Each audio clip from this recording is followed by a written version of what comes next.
Bom, pessoal, vamos falar agora, né? Já começamos da introdução aí dos cordados, agora vamos falar dos peixes, né? Ou da superclasse peixes, que agrupa um monte de outros grupos dentro dela, né? Então, nós estávamos falando aqui de cordados, que são metazoários deuterostômios enterocelomados e que possuem notocorda, e como característica, além da notocorda, tem fendas faringianas, cauda posanal, presença do endóstilo e tubo nervoso dorsal. Tá? São as 5 características aí, exclusivas de cordados, que reúnem todos os grupos.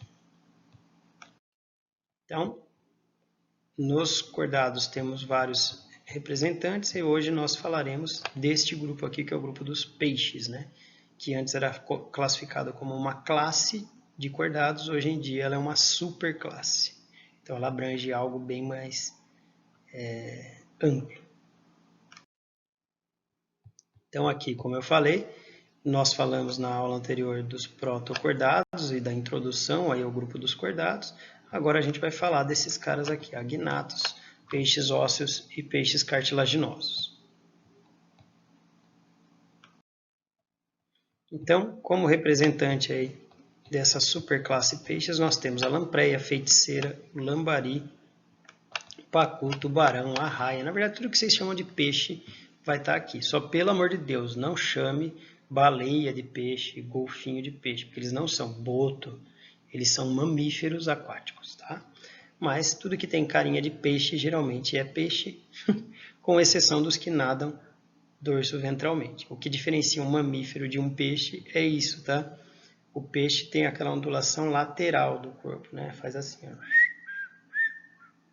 E o mamífero ele tem a ondulação dorso-ventral do corpo. Tá? Isso é um jeito fácil de diferenciar um do outro. Muito bem, mas daí os peixes, né? Logicamente são aquáticos, de água doce ou de água salgada, respiram por brânquias, né? Então aquelas fendas faringianas viram as fendas branquiais, possuem todos eles nadadeiras ímpares, né? Pelo menos a caudal e a dorsal, em alguns casos até a nadadeira anal, que é aquela que está em número ímpar. Tem o corpo fusiforme, que é aquele corpo em forma de fuso, que serve para diminuir o atrito com a água. Então, isso é típico de animais aquáticos, para conseguir nadar melhor. Eles possuem, ao longo do corpo, né, pequenas aberturas que vão se repetindo ao longo do corpo, que é chamado de linha lateral. E essas aberturas, elas conseguem perceber vibração na água, né? Então, são células que recebem estímulos mecânicos e qualquer vibração na água, o animal já vai fugir ou ele vai atrás da presa, dependendo de qual for o objetivo. Então, ele percebe vibrações na água para que o animal ou vá atrás da presa ou fuja do predador. No caso do ovo de peixes aqui em geral, só tem um anexo embrionário, que é o saco vitelínico ou vitelo ou a gema do ovo, tá? Esse grupo, então, nós vimos que tem, dentro do superclasse peixes, tem os agnatos, os peixes ósseos, os peixes cartilaginosos, certo? Agnatos também são chamados de ciclostomato. Por que eles recebem esses dois nomes? A quer dizer não, gnato quer dizer mandíbula. Ciclo quer dizer circular, estômago quer dizer boca. Então, eles não têm mandíbula, consequentemente, eles têm a boca circular, né? Alguns representantes não têm vértebras, ou se têm, são vértebras rudimentares, mas eles possuem crânio, por isso que eles estão dentro dos craniados, né? E tem só nadadeira ímpar. E além disso, o esqueleto é predominantemente cartilaginoso, não forma uma estrutura óssea rígida. Já os peixes ósseos têm mandíbula, então eles são chamados de gnatostomados, né? Exemplo, lambari, pacu, piranha, peixe-espada, a maior parte dos peixes aí que vocês conhecem.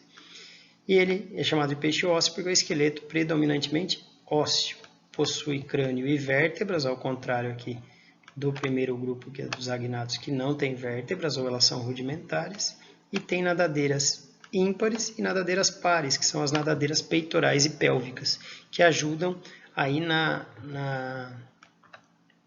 no deslocamento da água, né? Então, além dele nadar com o batimento lateral, ele consegue fazer manobras, né, para equilibrar o corpo. Ele consegue nadar para baixo, para cima, fazer a volta muito mais agilmente com essas nadadeiras pares, né, que funcionam como se fosse o leme aí, né, para aumentar o atrito de um lado, diminuir do outro, para ele conseguir mudar o eixo de direção do movimento. E por último aqui, os peixes cartilaginosos, que a gente tem o tubarão, a arraia e a quimera como representantes. Eles também possuem mandíbula, são gnatostomados.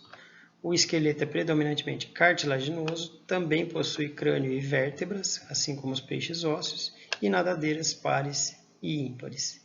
Então eles compartilham estas características e têm algumas diferenças entre si, e é isso que a gente vai ver hoje. Então, os ciclostomados ou agnatos são esses carinhas aqui. Aqui é a lampreia, aqui é a feiticeira.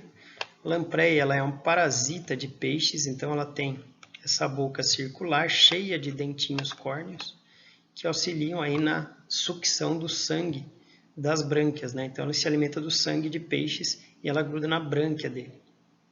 Então ela é um parasita, né? Enquanto que a feiticeira, que é o outro representante aqui, né? Lampreia e a feiticeira. A feiticeira ela já é um animal que vive no fundo do sedimento, né? Do corpo d'água, se alimentando de matéria orgânica. Então ela é um animal de vida livre, né? E ela apresenta essa estrutura bucal aqui que auxilia ela na alimentação.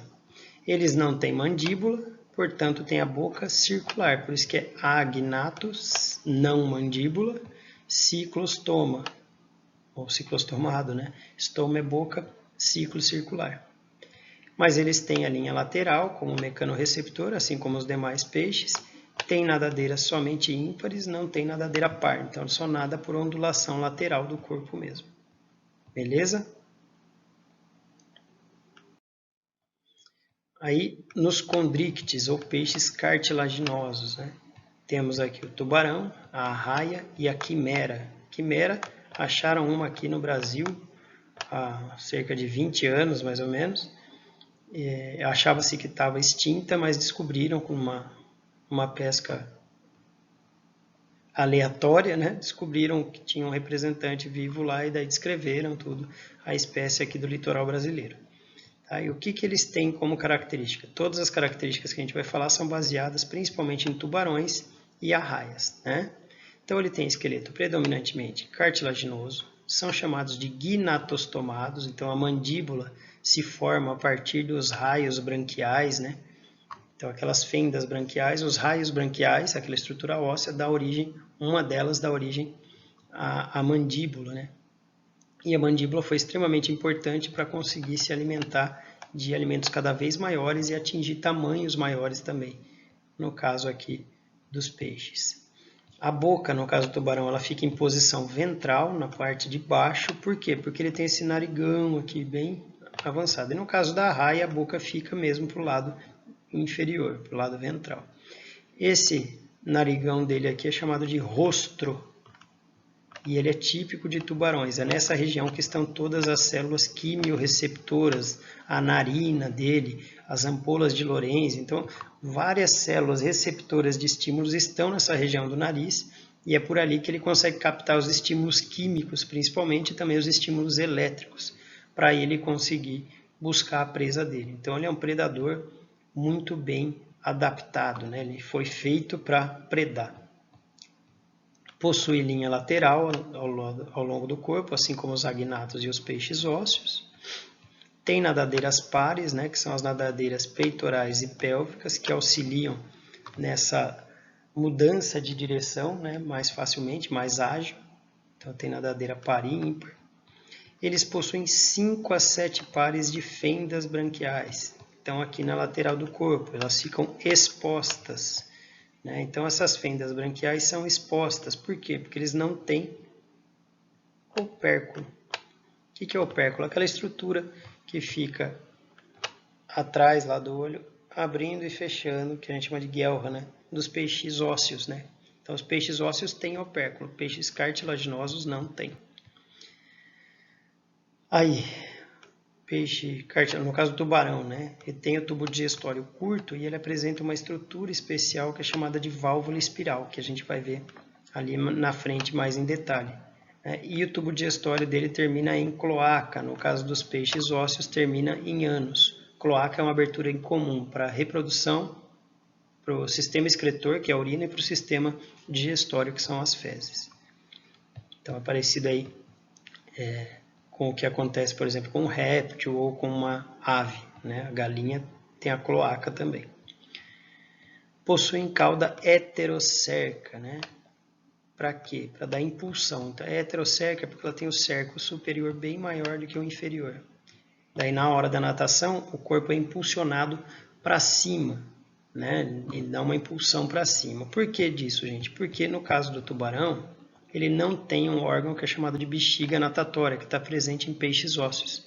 Bexiga natatória, ela ajuda na flutuação.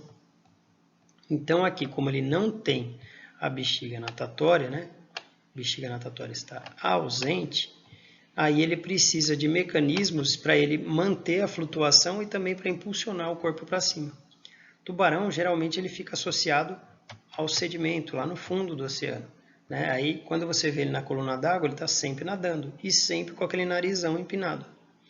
Por quê? Porque a cauda impulsiona a natação dele sempre para cima. E ele tende a afundar porque ele não tem bexiga natatória. Então, ele sempre dá a impressão de estar subindo, né, na coluna d'água.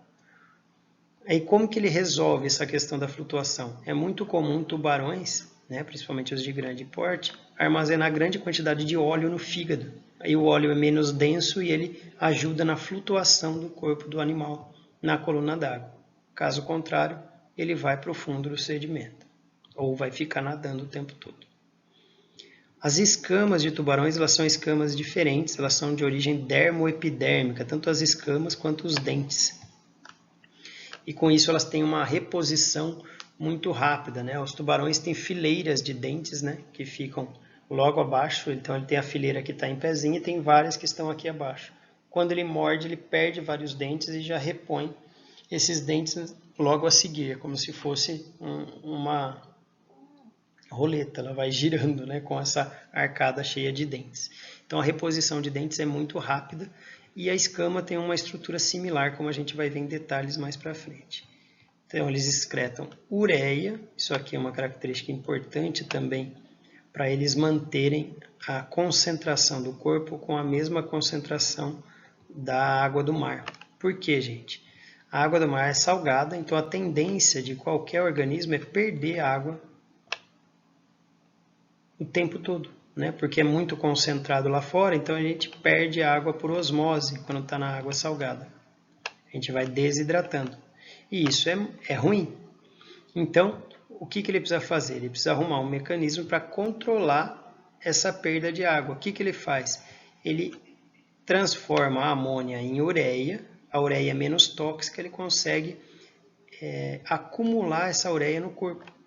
Essa ureia acumulada no corpo aumenta a concentração corporal e daí o mesmo tanto de água que entra na célula, é o mesmo tanto no corpo do animal, é o mesmo tanto que sai. E daí ele fica o que a gente chama de isosmótico. Iso quer dizer igual. Osmose é essa passagem de água de um lado para o outro. Então, ele consegue igualar a concentração da água do mar com o corpo dele, acumulando ureia. E para isso ele transforma a amônia em ureia, gasta energia para conseguir armazenar essa ureia dentro do corpo, que é menos tóxica, e igualar a concentração do corpo dele com a concentração da água, para ele não perder a água para o ambiente. No caso aqui, ó, tinha falado das escamas, as escamas são chamadas de escamas placoides, né? Então elas têm esse aspecto de telhadinho aqui que diminui muito o atrito com a água. Várias roupas de nadadores são feitas baseadas nessa estrutura da escama de tubarão. E a escama ela tem origem dermoepidérmica. Então tem uma parte dela que é epidérmica, que tem uma reposição mais rápida, e uma parte que seria como se fosse a raiz do dente, aí, que é de origem dérmica. Tá? Então ela é um pouquinho diferente dos peixes ósseos, como a gente vai ver mais para frente, que tem origem somente dérmica, não de epiderme.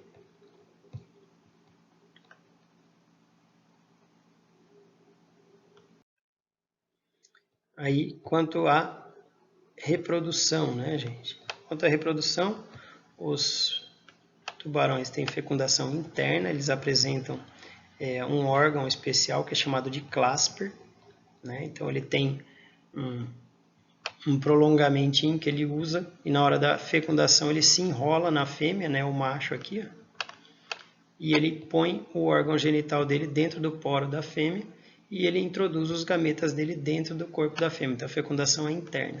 E eles podem ser ovíparos, põem ovos, né? Desse ovo eclode um tubarãozinho.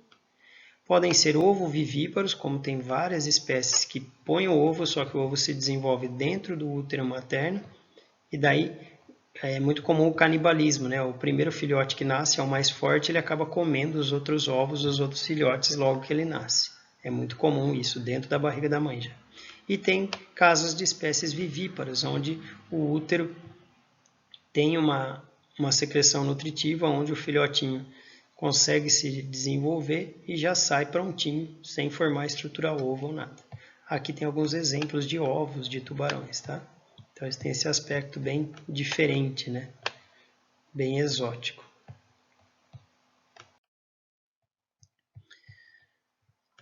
Muito bem, aí vamos lá para o grupo dos peixes ósseos, né? Que são lambaris, peixe-espada, cavalo marinho, que eu falei, pacu. O cavalo marinho, todo mundo gosta dele porque o macho é que cuida dos filhotes, né? Então depois que os filhotes nascem, ele que cuida, né?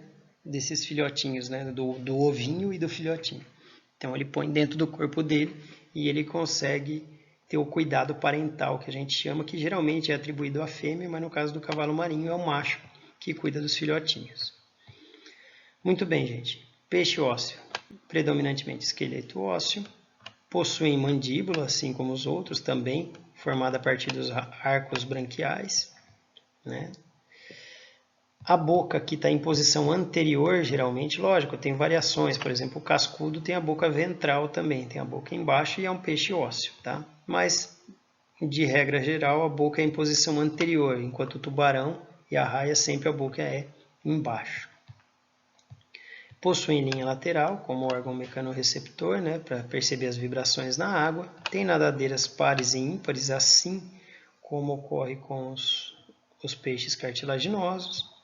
A diferença aqui, ó, lá eles tinham de 5 a 7 pares de fendas branquiais. Aqui eles só tem 4 pares de fendas branquiais. E essas fendas branquiais estão protegidas por uma estrutura chamada de opérculo, que a gente chama de guelra, que fica abrindo e fechando aqui na região das brânquias e permite a circulação de água por elas. O tubo digestório lá dos cartilaginosos termina em cloaca, que termina em ânus. A cauda aqui é chamada de homocerca, que é essa cauda que tem um tamanho relativamente igual, tanto da parte de cima quanto da parte de baixo.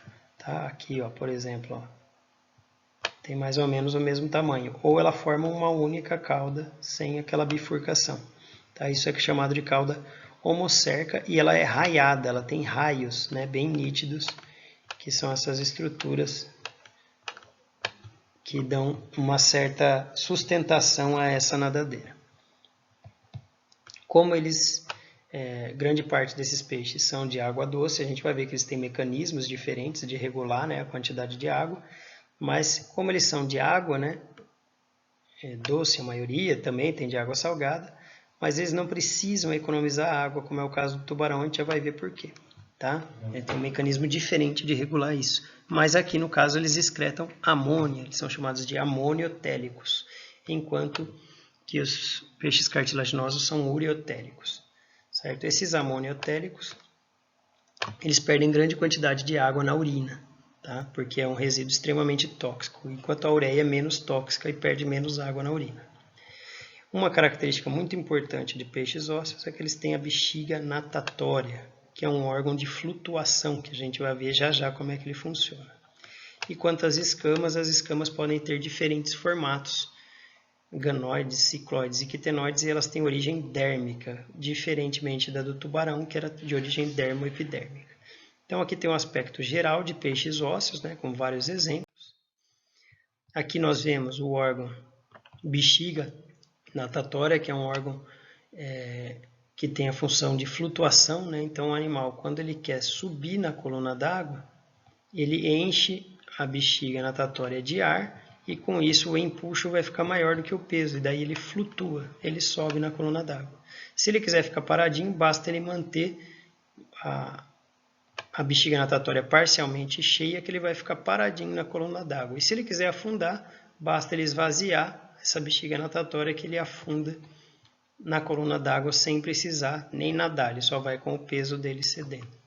Então, ela é um órgão muito importante para flutuação, né? Ela ajuda a controlar a densidade do corpo do peixe e ajuda nessa locomoção na coluna d'água. Quanto ao formato das escamas, né, o que eu falei, escamas ganoides tem esse formato, escamas cicloides tem um formato mais circular e escamas quitenoides. Esse formato da escama é encontrado em diferentes espécies, né, e é utilizado até para a classificação também desses peixes. Quanto à reprodução, a maioria deles tem fecundação externa, mas alguns têm fecundação interna e tem órgão copulador também, como é o caso da poecília, né, que é aquele guaruzinho barrigudinho, mas a grande maioria fecundação externa, ou seja, os gametas são liberados na água e a fecundação e a formação dos ovos ocorre na água. O desenvolvimento pode ser direto, do ovo já sai um indivíduo similar ao adulto, ou pode ser indireto, como é o caso aí das larvas, que eles chamam de alevinos. Então aqui está mostrando, né, ó, os ovinhos do ovo vai formando esse embriãozinho e aqui é o saco vitelínico, ó, que é aquela bolsinha que tem um material nutritivo que garante que ele sofra o final aí do desenvolvimento dele, aqui do alevino para a fase adulta e dê origem a um indivíduo similar ao adulto, só que na fase jovem.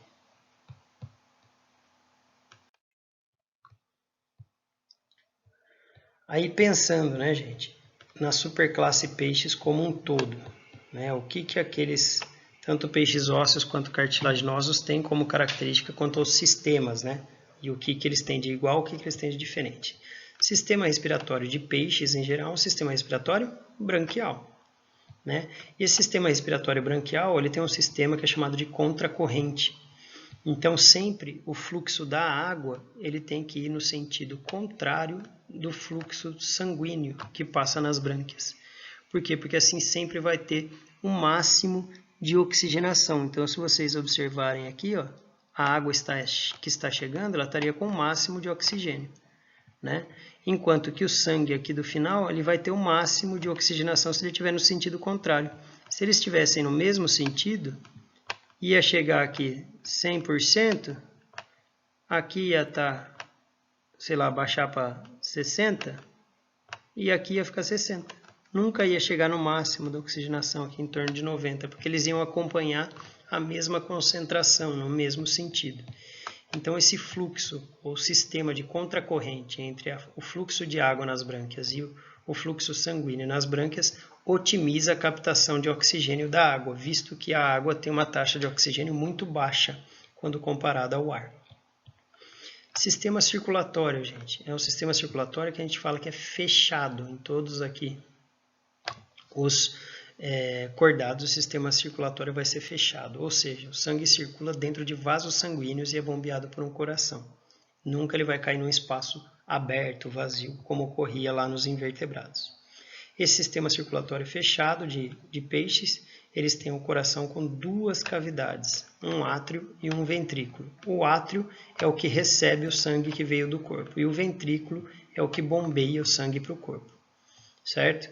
Então, ele tem uma circulação que a gente chama de simples e venosa. Vamos ver o porquê. Então, aqui é um sistema circulatório fechado, é chamado de circulação simples. E por que é venosa? Porque as trocas gasosas ocorrem lá nos capilares sanguíneos e o sangue retorna. Sempre o sangue que está em azul é o sangue pobre em oxigênio e o sangue vermelho é o sangue rico em oxigênio. Então, ele foi rico em oxigênio, fez a troca com os tecidos, voltou pobre em oxigênio, aí ele volta para onde? Para o átrio, lá no coração. Do átrio, ele vai ser bombeado para o ventrículo e do ventrículo vai para onde? Vai para as brânquias. Aí nas brânquias esse sangue é oxigenado e daí vai para o restante do corpo. Então, o sangue que passa no coração é um sangue pobre em oxigênio, que popularmente é chamado de sangue venoso. Porque geralmente, como regra geral, as veias transportam sangue pobre em oxigênio, que é o sangue que está voltando do corpo. E as artérias que estão saindo do coração bombeiam geralmente sangue rico em oxigênio. Então a gente chama sangue rico em oxigênio de sangue arterial, sangue pobre em oxigênio de sangue venoso. Então, como o sangue que passa no coração de peixes ele é um sangue pobre em oxigênio, eu falo que a circulação é simples e venosa. Beleza? Aí, quanto ao sistema digestório, né? Falei que a gente ia entrar em detalhes mais para frente. Então, o sistema digestório de peixes ósseos termina em ânus, que a gente falou, e o cartilaginoso termina em cloaca, que é uma abertura comum também para a urina e para o sistema reprodutor. E a diferença é que os tubarões apresentam essa estrutura, né? Como eles têm o intestino curto, eles apresentam essa estrutura que é chamada de válvula espiral, que embora seja curta, ela faz o alimento dar várias voltinhas aqui dentro, aumentando o tempo de digestão e absorção. E aqui está ela em corte, né? Ressequida aqui. Além disso, gente, o tubarão, né? No caso do tubarão, ele tem uma mandíbula extremamente diferenciada, que ela tem um osso quadrado aqui no fundo e ela tem o ligamento frouxo. Então o tubarão, na hora de abrir a boca, ele consegue rebater quase que 180 graus aqui na hora de abocanhar a presa. Então é uma boca totalmente adaptada aí para a predação mesmo e para capturar grandes presas. Quanto ao sistema excretor. O sistema excretor de peixes é através de um par de rins, né, que tem a função de filtrar o sangue e formar urina. Nos peixes ósseos, esses rins excretam amônia, porque eles não precisam economizar água, porque eles têm mecanismos de osmorregulação, que a gente já vai falar já já. Enquanto os peixes cartilaginosos excretam ureia. E essa ureia é importante, como a gente comentou, porque eles armazenam no corpo, embora ela seja tóxica, ela é menos tóxica, aí armazenam no corpo para que eles fiquem isosmóticos. E daí o mesmo tanto de água que entra no corpo é o mesmo tanto de água que sai do corpo do tubarão. Tá? Então ele usa o excreto nitrogenado para armazenar no corpo, para aumentar a concentração corporal e igualar com a da água salgada. E com isso a perda de água deixa de ocorrer, porque o mesmo tanto que entra no corpo é o mesmo tanto que sai. Já o peixe ósseo, ele tem mecanismos diferentes de acordo com o local que ele está. Então o peixe de água salgada, o que ele faz? O peixe de água salgada, ele tende a perder água o tempo todo para o ambiente, porque o ambiente tem uma concentração elevada, e daí a água vai sair em busca dessa concentração elevada, sai por osmose. Daí ele está perdendo muita água, o que ele faz? Ele bebe água, só que essa água é salgada. Como que ele faz para eliminar esse excesso de sal? Através das brânquias ele elimina o excesso de sal dele pelas brânquias. E aqui também ele tenta economizar um pouco na urina, embora ele seja amoniotérico, libere amônia, a economia também de água na urina, certo?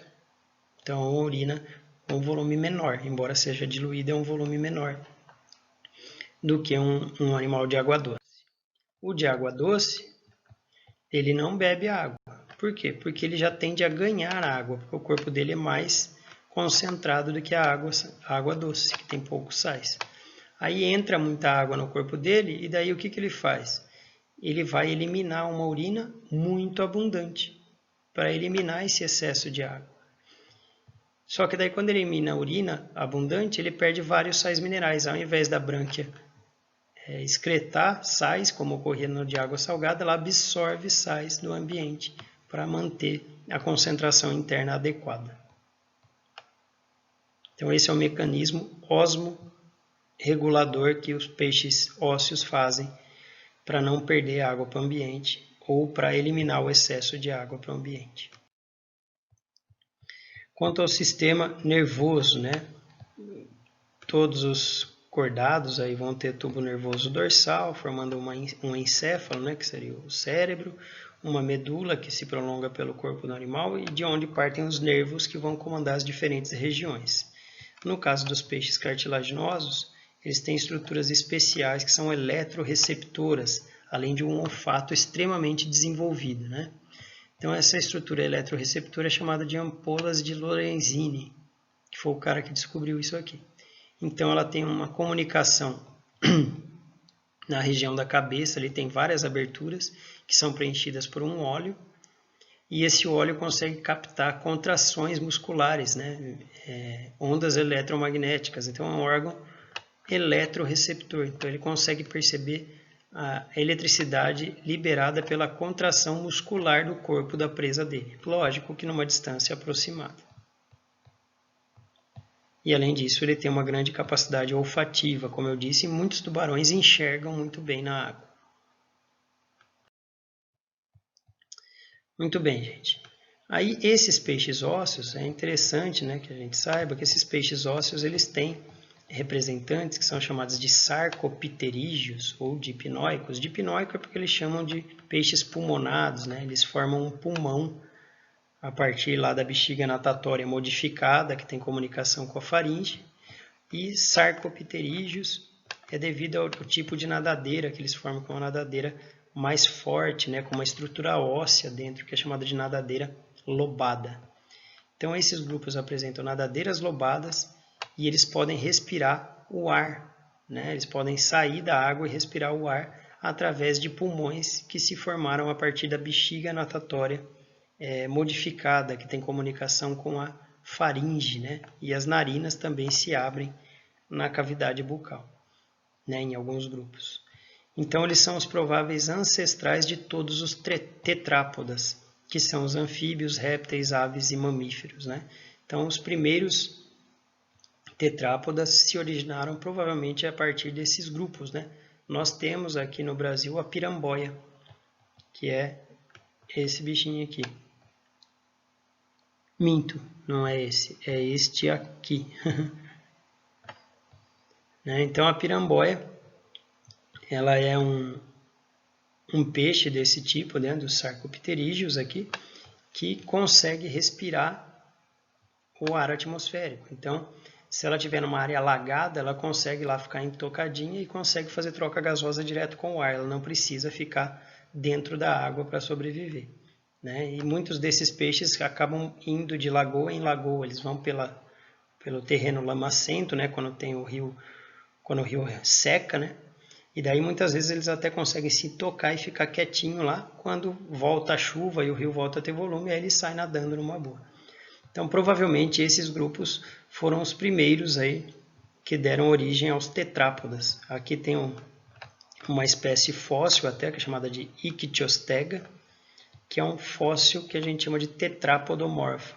Então, ele é um peixe, né, fóssil que já tem um aspecto de tetrápoda. Ele já parece aí um anfíbio, né, ou qualquer coisa, um réptil, qualquer coisa do tipo. Então, ele foi um dos primeiros a conquistar o ambiente terrestre, ou fazia essa transição água e ambiente terrestre ao longo aí da história da vida no planeta. Então ele é um grupo dos prováveis ancestrais aí de tetrápodes, beleza? Então aqui a gente encerra a parte dos peixes e vamos para os demais anfíbios, répteis, aves e mamíferos. Um abraço, até a próxima.